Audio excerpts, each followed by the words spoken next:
Bonjour les amis et bienvenue dans ce nouveau numéro de Histoire de maillot. Donc la semaine passée, je vous avais trouvé le dos de ce maillot et il fallait trouver le FC Wacker Innsbruck saison 2011-2012 et 2012-2013 puisqu'ils l'ont porté 2 saisons. Alors bravo à Santo qui avait trouvé le maillot et même la bonne année.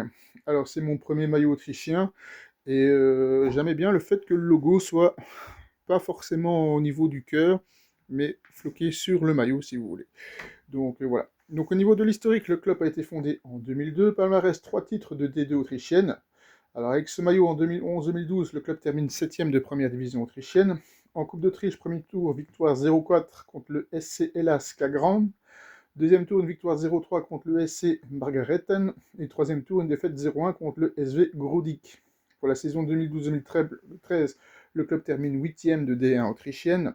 En coupe, premier tour qualification contre Gradkorn au penalty 4-5 après un 0-0. Deuxième tour, victoire 1-5 contre Soleno. Troisième tour, victoire 1-2 au Sturm Graz. En quart de finale, une défaite 0-3 contre le Red Bull de Salzbourg. Alors, compenser les fans de ce maillot domicile, donc qui a été porté 2 saisons. Sur des sites de fans de maillots rétro, le maillot domicile a une note assez faible. Par exemple, sur Football Kit Archive, qui compile les votes de collectionneurs, il reçoit environ 2,55 sur 10 pour 11 votes, ce qui indique généralement une appréciation plutôt négative ou mitigée. La plupart des amateurs de maillots n'estiment pas qu'il soit particulièrement esthétique ou réussi dans le contexte des kits traditionnels du club. Alors, les aspects spécifiques souvent évoqués. Design peu apprécié, le motif stripe, rayure avec une palette de bleu marine noir, vert et jaune plutôt atypique, ne fait pas l'unanimité sur des sites spécialisés, ce qui contribue à sa faible note. L'absence de commentaires très positifs ou historiquement forts, comme ce maillot n'apparaît pas souvent dans la liste préférée ou meilleur kit classique des fans, cela suggère qu'il n'est pas particulièrement célèbre ou nostalgique auprès de la communauté collective. Cela n'est pas une preuve absolue, mais correspond à l'absence d'appréciation positive, marquant dans les sources disponibles. Ce que cela signifie pour les avis des fans, assez peu apprécié globalement, la note de faible reflète que beaucoup de collectionneurs ne voient pas ce kit comme particulièrement attractif ou emblématique par rapport à d'autres maillots de clubs ou d'équipes similaires.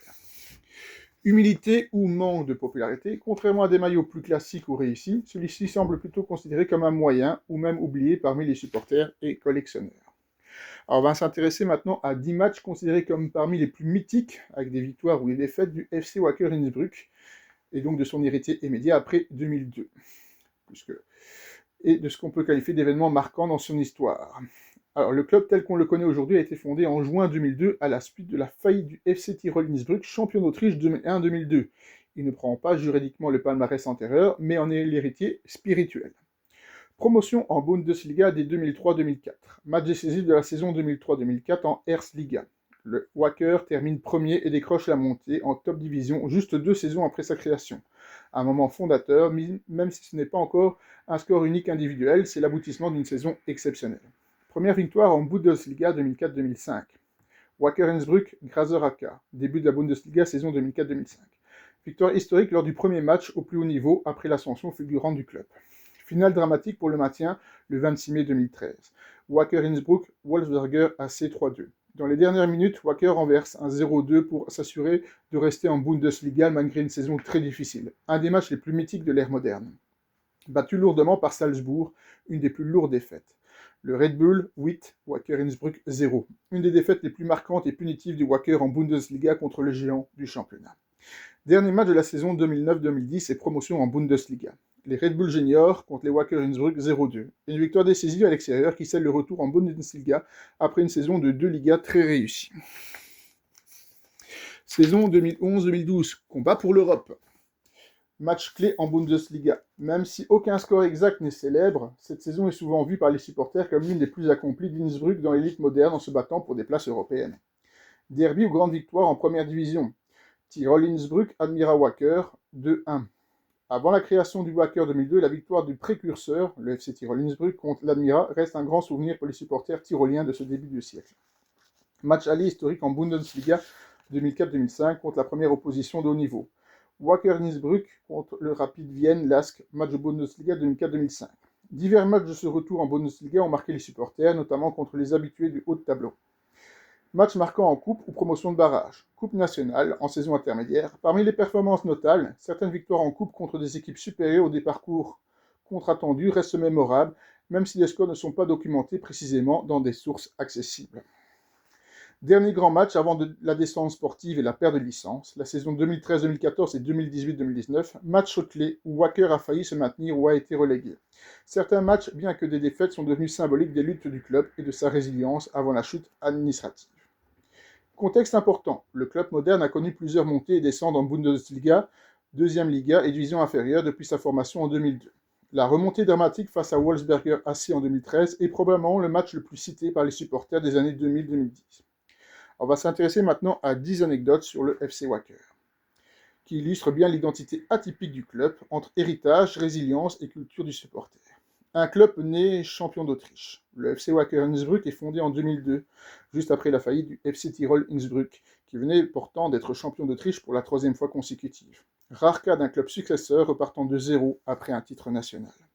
Repartir de la 4e division. Malgré ce glorieux héritage, le nouveau club doit redémarrer en Regional Liga, 4e division, avec des joueurs semi-pro et un budget très réduit. 2 montées en 3 ans. Entre 2002 et 2004, Wacker enchaîne 2 promotions et revient en Bundesliga autrichienne, seulement 2 saisons après sa création, un exploit salué dans tout le pays. Un des publics les plus fidèles d'Autriche. Même en 2e ou 3e division, le club attire régulièrement 6 à 10 000 spectateurs, ce qui est exceptionnellement à ce niveau en Autriche. Une identité anti-football moderne. Les supporters de Wacker sont réputés pour le rejet du football business, ce qui explique leur forte hostilité envers le Red Bull Salzbourg et les clubs très financés. Un stade trop grand mais mythique. Le Tivoli Stadion Tirol, plus ou moins 17 000 places, est souvent jugé surdimensionné pour le club, mais son ambiance peut devenir impressionnante lors de grands matchs ou luttes pour le maintien. Des derbys sans vrais voisins. Contrairement à d'autres clubs, Wacker n'a pas de derby géographique évident. Ses réalités sont donc surtout idéologiques, Salzbourg et le Rapid Vienne, plus que régionales. Une saison 2011-2012 inespérée. Lors de la saison 2011-2012, Wacker termine dans la première moitié de classement, flirtant même un temps avec les places européennes, ce qui reste l'un des sommets sportifs récents. Une remontée légendaire en 2013. En mai 2013, mené 0-2, Wacker renverse Wolfsberger AC pour gagner 3-2 et se maintenir. Ce match est souvent cité comme le plus mythique de l'ère moderne. Une chute administrative plus que sportive. La relégation brutale vers les divisions inférieures à la fin des années 2010 est due autant à des problèmes financiers et de licence qu'aux résultats sportifs, renforçant le sentiment d'injustice chez les fans. On va maintenant s'intéresser à 10 anecdotes sur les maillots du Wacker. Le vert et le noir comme un acte militant. Le vert et le noir ne sont pas qu'un héritage historique.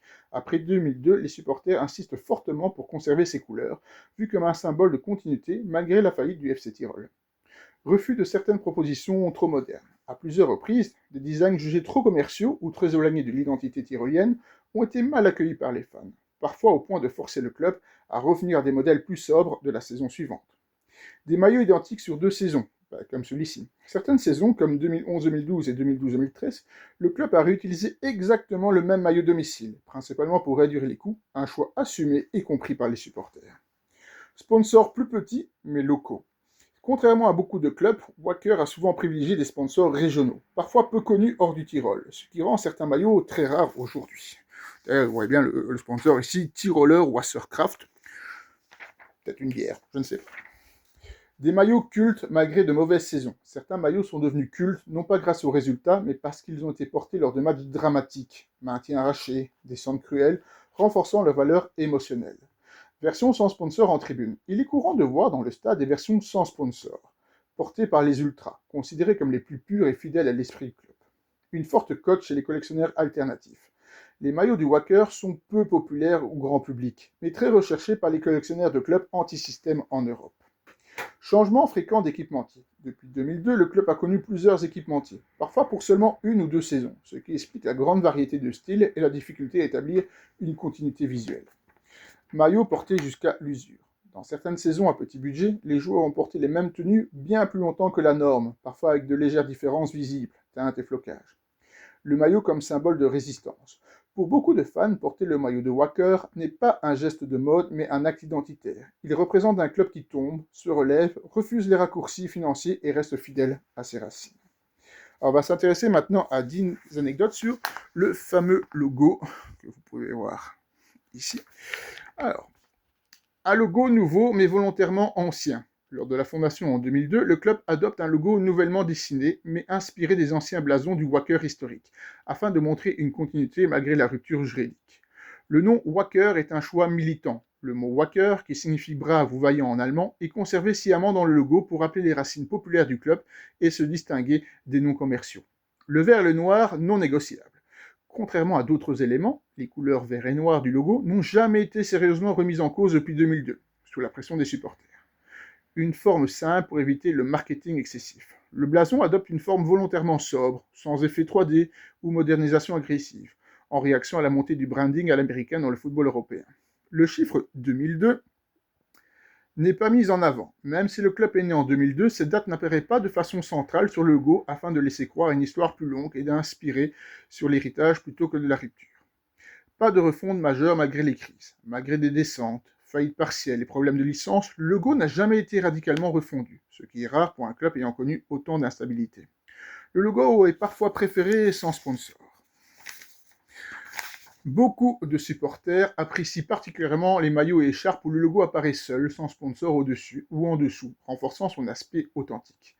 Très présent dans la culture ultra. Le blason est omniprésent dans les tifos, stickers, graffitis et banderoles autour d'Innsbruck, souvent déclinés en noir et blanc en version minimaliste. Peu connu en Autriche, mais très reconnaissable. À l'international, le logo est peu identifiable, mais en Autriche, il est immédiatement associé à un club rebelle, fidèle à ses valeurs. Un symbole fort, plus fort que les résultats. Pour beaucoup de fans, le logo du Wacker est devenu plus important que le niveau sportif. Le défendre, c'est défendre une certaine idée du football, indépendamment des divisions. Voilà tout ce qu'on pouvait dire sur ce maillot du FC Wacker. Alors, le prochain maillot que je vous présenterai, c'est celui-ci.